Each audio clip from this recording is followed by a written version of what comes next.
उसे मेरा दोस्त कह रहा था कि बहुत सारे लोग मर गए। कैसे मर गए? मुझे नहीं मालूम, अम्मी से पूछते हैं। अम्मी, अम्मी। क्यों आवाज दे रहे थे बच्चों?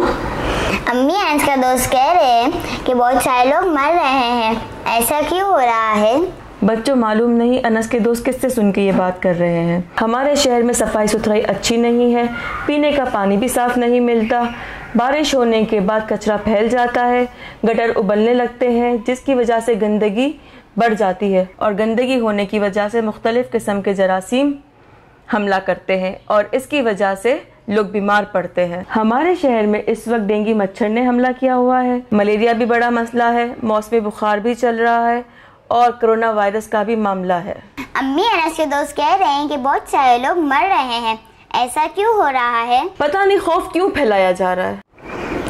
अगर कोरोना कोई वबा है तो लोगों में इसका खौफ क्यों नहीं? कोरोना ने सब बीमारियों पर काबू कैसे पा लिया है?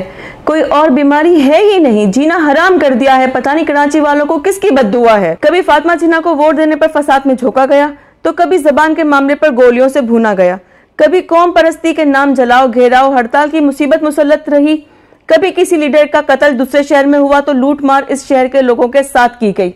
हजारों लोग को 2009 से 2018 तक गैंगवार के नाम पर कत्ल किया गया और अब कोरोना के नाम पर शहर का कारोबार ठप करने की मुहिम उरूज पर। जिसका चाहो कारोबार सील कर दो, मर्जी का जुर्माना लगाओ, जिसकी कोई सरकारी रसीद नहीं। करोड़ रुपए का कारोबार सील करके जमा किए गए, इसके अकाउंट का पता नहीं। बस कराची वाले लॉकडाउन भुगतते रहे, महरूमियों को ही कराची का नसीब बना दिया गया।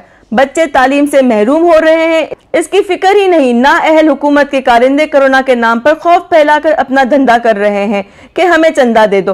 पागल बना दिया है कराची के कोरोना ने। मम्मी, आप उदास क्यों हो गए अब? बेटा क्या बताऊं, बेचारा मेहनत कश तबका अपनी आमदनी से जायद टैक्स भर के रोज जीता और रोज मरता है।